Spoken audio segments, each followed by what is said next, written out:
Close your eyes and picture the briny wind of the North Atlantic hurling itself against the lead-grey cliffs of the Orkney archipelago, a forlorn frontier where sky and sea revolve in an unending waltz. From that opalescent fog, legends take shape, and the thunder of a colossal, skinless horse, its veins throbbing like crimson rivers, echoes along the shore.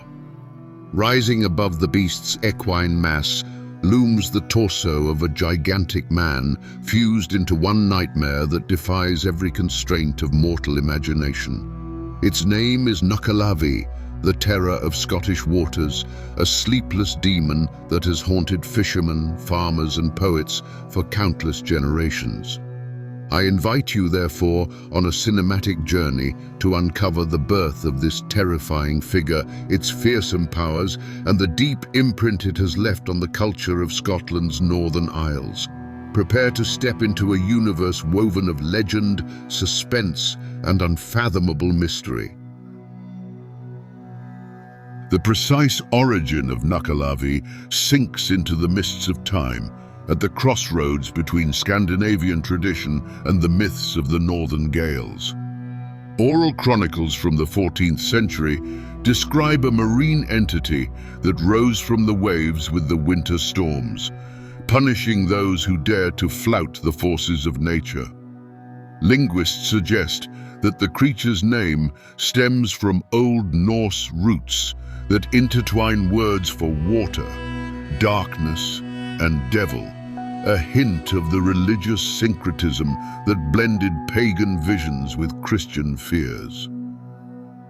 As Viking settlers laid claim to Orkney, their stories of sea monsters, such as the dread Jormungandr, merged with the tales of the Picts and the Gaels. The result was a new demon, harsher than any of its predecessors, Nuckelavee, master of fiery steeds and harbinger of plague. With the spread of Christianity, medieval clerics reshaped the legend into a moral warning. Nuckelavee became a symbol of human arrogance, a divine scourge meant to punish blasphemy and greed. Ecclesiastical records from the 16th century recount seaside processions of prayer in which the faithful implored the saints to shield them from the monster. Thus, the myth acquired not merely the role of a fireside horror story, but also that of a social mechanism, enforcing cohesion and caution within communities beset by storms, famine, and epidemics. It is said that whole villages rang church bells through the night, trusting that sacred sound would drown the hoofbeats of the demon. As for appearance, descriptions shift from village to village, yet every account shares one unifying element: unmitigated horror. Nuckelavee is half horse, half human, the two torsos fused in a spectacle of raw flesh, without a single scrap of skin to conceal muscle fibers that writhe beneath the moonlight. The human head, thrust unnaturally far forward, lolls grotesquely with each stride, while cavernous, incandescent eyes burn like twin torches of hatred. According to legend, its breath spreads a noxious vapor capable of withering barley fields and poisoning livestock in the pastures. The four hooves, 2 in number, slam into the soil, leaving ash-smoldering footprints, a grim reminder that the fires of the underworld travel wherever the creature roams.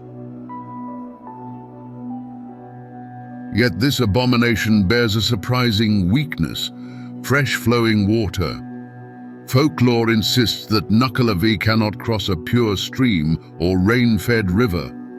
From this belief arose the local custom of erecting crude, unfinished wooden bridges over watercourses, the villagers convinced that the river's roar and the scent of sap would keep the demon at bay. Such vulnerability lends the tale a classic mythic balance. No monster is invincible, and hope remains a weapon at humanity's disposal. Elder storytellers claim that a single splash from a spring could force the fiend back into the surf, howling in frustration. Within oral tradition, encounters with Nuckelavee range from terrifying to paradoxically life-saving. Some tales portray it as a lord of plagues, responsible for the smallpox outbreaks that decimated isolated communities. A 17th century farmer recorded that his entire hamlet perished after a skinless silhouette was sighted on the clifftop amid a whirl of blood-tinged mist. Years later, folk songs insisted that only the prayers of a solitary hermit, pure of soul, drove the beast back into the sea. Other ballads grant the creature a contradictory facet. In one of them, a fisherman lost at sea is rescued by a colossal seahorse, only to discover later that his savior was Nuckelavee itself, wishing to prolong terror rather than human life. This duality deepens the mystery. Is the demon a moral judge, an agent of wild nature, or merely a mirror of collective dread? In these questions lies the story's enduring power, elevating it from simple scare tale to cultural vein rich with meaning. Tavern yarns still debate whether the monster punishes arrogance or simply revels in chaos. The influence of Nuckelavee stretches far beyond pure folklore. Orkney embroideries from the 18th century depict a skeletal horse stalking scorched fields, while Victorian lithographs brandish it as a symbol of industrial decadence. In the 21st century, authors of Gothic fiction reinterpret the monster as a metaphor for climate anxiety. Independent Scottish films cast it as a tragic figure, trapped between sea and shore, condemned to wander eternally without redemption. Thus the legend evolves, reflecting each era's preoccupations, from plague to pollution, from theological sin to ecological crisis. Politically, historical testimonies speak of local leaders who exploited fear of Nuckelavee to cement authority, warning citizens that the demon punished those who failed to pay dues. These chieftains secured hefty tributes and unconditional loyalty. Certain chronicles even suggest that landowners donned hides by the lightless new moon, crafting elaborate deceptions to simulate the monster's arrival. Such manipulation illustrates how myth can be weaponized, turning superstition into social control. Across the centuries, scholars, priests, and adventurers have tried to unravel the phenomenon. A naturalistic theory proposes that Nuckelavee personifies communal terror of hail, tempests, and diseases born on the damp northern wind. Ruined harvests, drowned fishermen, cattle plagues, all found a perfect scapegoat in the skinless demon. Linguists point to the gradual transformation of ancient Norse terms describing a turbulent sea into the creature's very name, indicating a personification of untamable natural forces. Cryptozoologists, drawn to every trace of anomaly, speculate about an unknown marine mammal, perhaps an enormous squid relative or an aberrant walrus, whose distorted corpse after death might have sparked the legend. Other researchers explore the hypothesis of collective hallucinations produced by toxic fungi growing on damp grains, capable of inducing vivid visions, including hybrids of man and beast. Cultural anthropologists add that isolation and ceaseless storms bred a climate ripe for stories that could explain random tragedy and bind the community together. In recent decades, documentary crews have deployed submersible drones near Viking-era reefs, searching for unusual fossils or carcasses. Although they have found no conclusive evidence, they have mapped fragile ecosystems painted crimson by red algae, which, in dim light, resemble exposed veins on raw flesh. These images provoke the question, did our ancestors witness something real, and did imagination complete the rest?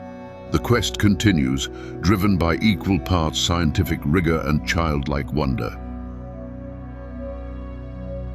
As science has explained natural phenomena, belief in demons has retreated from the forefront. Nevertheless, Nuckelavee has not vanished. It has metamorphosed. Today, its name haunts video games, graphic novels, and streaming series. Cultural tourism in Orkney offers moonlit trails along the coast, where guides recount the hollow laughter of the skinless horse echoing through rocky gullies. Thus, the legend forms a bridge between past and present, a source of local identity and economic livelihood.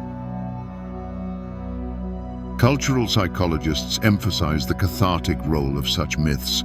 Confronting an embodiment of absolute fear allows modern minds to project their anxieties onto an ancient symbol, taming terror through narrative.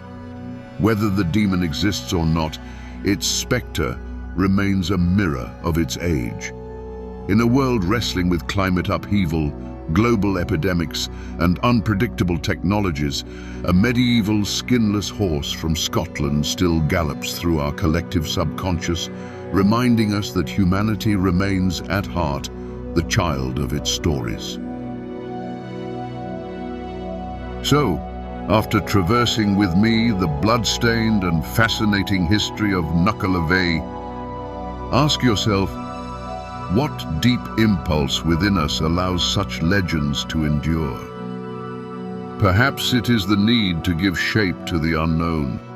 Perhaps it is the wish to keep alive the memory of dangers lurking beyond the glow of the hearth. Or perhaps it is a love for unadulterated mystery, that elusive force which refuses ever to be fully unraveled. În noaptea când marea urlă și norii se prăbușesc peste coasta nordului, există încă localnici care spun rugăciuni vechi și lasă lângă fereastră o cupă de apă proaspătă ca semn de pace. Nimeni nu știe dacă Nuckelavee se află acolo, invizibil, adulmecând parfumul ploii și căutând un pod pe care nu-l poate trece.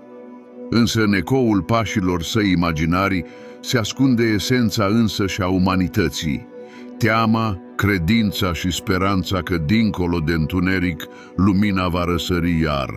Rămâi cu inima deschisă, călătorule, și lasă legendele să-ți ghideze pașii către lumi neștiute, căci acolo unde mitul se întâlnește cu realitatea, începe adevărata aventură.